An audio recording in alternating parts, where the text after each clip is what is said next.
जयशंकर की हिमवान की पुत्री जो पार्वती है वो अपने पिता के घर वृद्धि को प्राप्त हो रही है।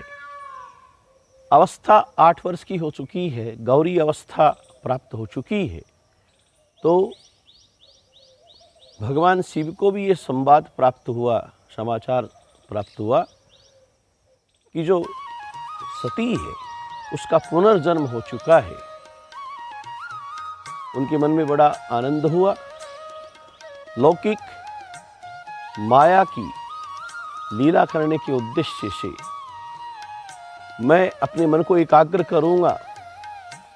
वो हिमालय पर्वत की चोटियों पर तपस्या करने के उद्देश्य से हिमालय पर्वत पर जाते हैं।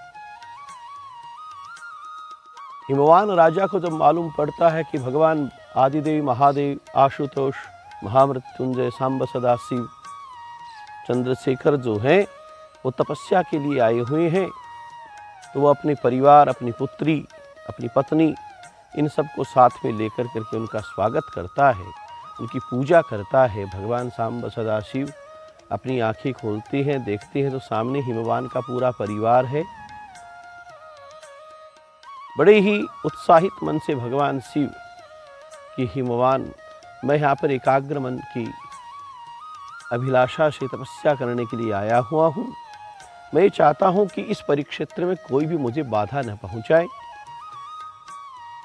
जो आज्ञा प्रभु, ऐसा कहते हुए हिमालय राजा ने कि गंगा अवतरण क्षेत्र जो है वो जो हिमालय के पृष्ठभाग पर स्थापित है, इस परिभाग में भगवान शिव तपस्या करेंगे और जो भी जीव इस परिक्षेत्र में जाएगा उसे मैं दंडात्मक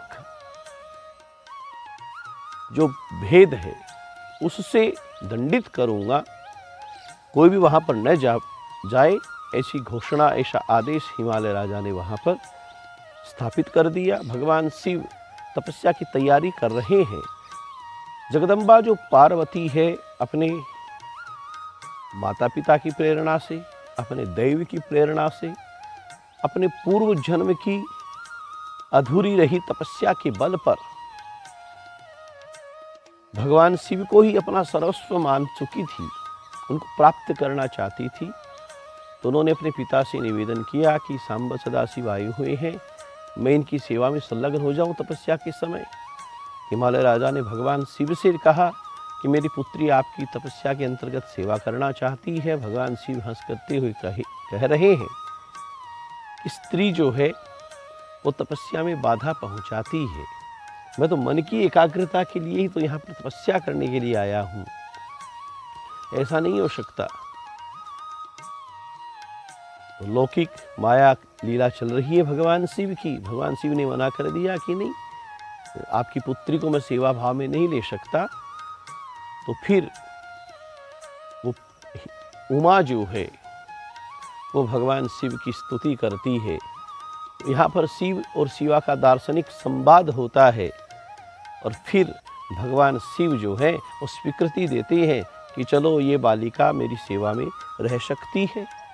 हिमालय राजा अपनी पुत्री को भगवान शिव की तपस्या के अंतर्गत उनकी सेवा भावना के निमित्त से अपनी पुत्री को वहीं छोड़ कर करके अपने गिरिधाम पर वापस पहुंच जाते हैं। अब यहाँ पर क्रिया है वो निर्धारित हो चुकी है कि भगवान शिव तपस्या कर रहे हैं। पार्वती जो है वो 8 वर्ष की उम्र की है और वो उनकी तपस्या के अंतर्गत सेवा कर रही हैं। इधर सृष्टि में तारकासुर नामक एक महादैत्य और उसका ऐसा अनाचार, अत्याचार और आतंकवाद कि वो पूरी सभ्यता, पूरी सृष्टि, पूरी धर्म दर्शन व्यवस्था आज खतरे में। सब देवताओं को उसने परास्त कर दिया, उनके स्वर्गलोक से पदच्युत कर दिया। तो सब देवता ब्रह्मा जी की शरण में गए, अपनी कष्ट व्यथा है वो उनसे निवेदन की। तो उन्होंने कहा कि इसका वध तो भगवान शिव के अमोघ वीर्य के द्वारा उत्पादित जो संतान है उस पुत्र के द्वारा होगा। आप लोग प्रयास करें कि भगवान शिव पार्वती को ग्रहण कर लें, क्योंकि सती का पुनर्जन्म हो चुका है। और वो तारकासुर के पास में जाते हैं, उन्हें समझाते हैं, और तारकासुर उनके समझाने से स्वर्गलोक तो छोड़ देता है, लेकिन वो पृथ्वी पर शोणितपुर में आकर करके साम्राज्य स्थापित करता है, और वही उसका अनाचार चालू रहता है। इधर स्वर्गलोक में देवता अभिषिक्त तो हो गए, लेकिन तारकासुर से बराबर भयभीत है। तो इंद्र जो है अपने मित्र कामदेव का स्मरण करते हैं। कामदेव अपनी पत्नी रति के साथ वहाँ पर उपस्थित होते हैं। इंद्र उन्हें अपनी व्यथा बताते हैं। कामदेव सहर्ष स्वीकृति दे देते हैं कि भगवान शिव को जो तपस्यारत है, उनके मन में विक्षोभ उत्पन्न करना है, देवताओं के हित के लिए करना है, सभ्यता की संस्कृति की परिरक्षा के लिए करना है। मैं अवश्य करूँगा। वो अपनी पत्नी रति के साथ में अपने वसंत आदि सहगणों के साथ लेकर के भगवान शिव पर चढ़ाई करता है। सारी सृष्टि को वो भेदन करते हुए कामाचार से लिप्त तो पुरुष और स्त्री संज्ञक हैं, उन सब में संगम करई तालाब तलाई। कामासक्त भाव जो है वो निरूपित होता है। भगवान शिव के मन में जो ही विक्षोभ होता है, भगवान शिव की तपस्या भंग होती है, और वो देखते हैं, उनका तीसरा नेत्र खुलता है। वो देख रहे हैं कि सामने काम जो है वो अपने बाणों से उन्हें भेदना चाहता है। जो ही भगवान शिव की दृष्टि पड़ती है, सारी सृष्टि में हाहाकार मच जाता है।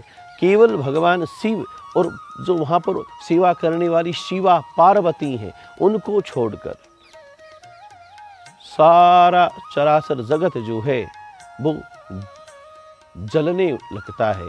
कामदेव भस्म हो जाते हैं। देवता लोग भागे दौड़े हुए वहाँ पर आते हैं। रति है वो विलाप कर रही है अपने पति के। सबको देखकर कि आपके कहने पर मेरे पति ने ये उद्यम किया और आज उनकी ये दशा हो गई। देवता लोग ब्रह्मा जी की शरण में गए कि अब क्या करें।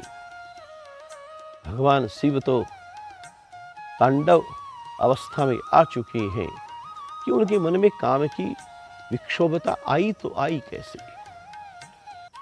ब्रह्मा जी महाराज उन्हें भगवान विष्णु के साथ में लेकर शिव के सम्मुख उपस्थित होते हैं।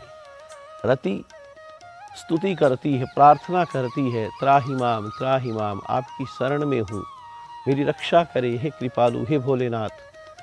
भगवान शिव जो है आशुतोष हैं, प्रसन्न हुए और रति के लिए, देवताओं के हित के लिए एक गंभीर वाणी में उन्होंने कहा। देवता जब ये कहते हैं कि कामदेव ने तो हमारा काम बनाने के लिए, क्योंकि आपके द्वारा जो पुत्र उत्पन्न होगा उससे तारकासुर का वध होने वाला है, इस उद्यम के लिए उसने ये क्रिया की थी। भगवान सांब सदाशिव ने व्यवस्था दी कि द्वापर युग में कृष्ण का जब अवतार होगा, उस समय कृष्ण का पुत्र जो है प्रद्युम्न, वो तुम्हें अपने पति के रूप में प्राप्त होगा। वो काम का अवतार होगा। तब तक तुम्हें अपने पति का इंतजार करना पड़ेगा। और वो संबरासुर के परिक्षेत्र में चली जाती है रति जो है, समय का इंतजार करती हुई।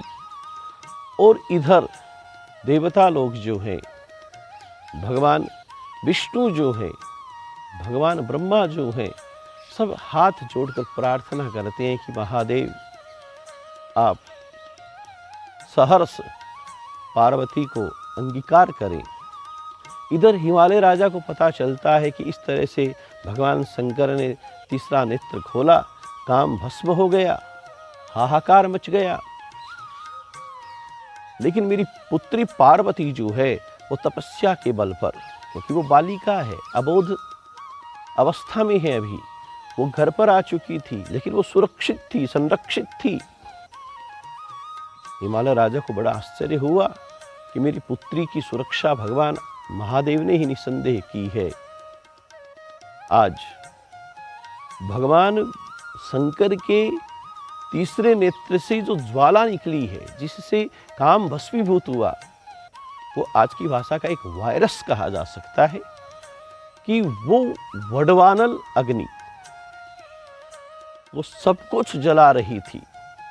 ब्रह्मा जी महाराज ने सृष्टि की परिरक्षा के लिए शंकर के नेत्र से उत्पन्न उस ज्वाला को, जो सृष्टि के लिए एक खतरा बन चुकी थी, समुद्र के अंदर स्थापित किया। समुद्र में बड़वानल अग्नि स्थापित है, जो प्रलय होती है तभी बाहर निकलती है।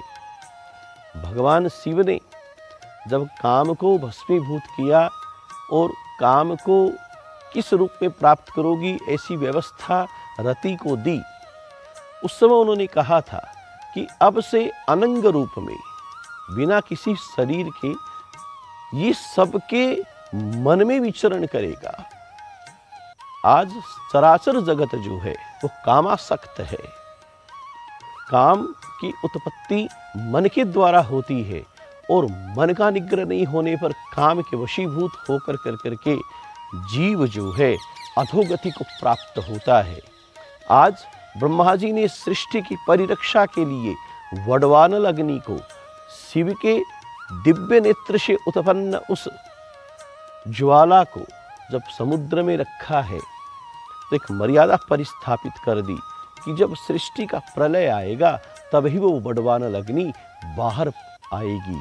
और हर तरह से सृष्टि सभ्यता की परिरक्षा के संकेत यहाँ पर स्थापित करते हुए शिव ने अपनी मानवीय लीला प्रारंभ कर दी है। जय शंकर की।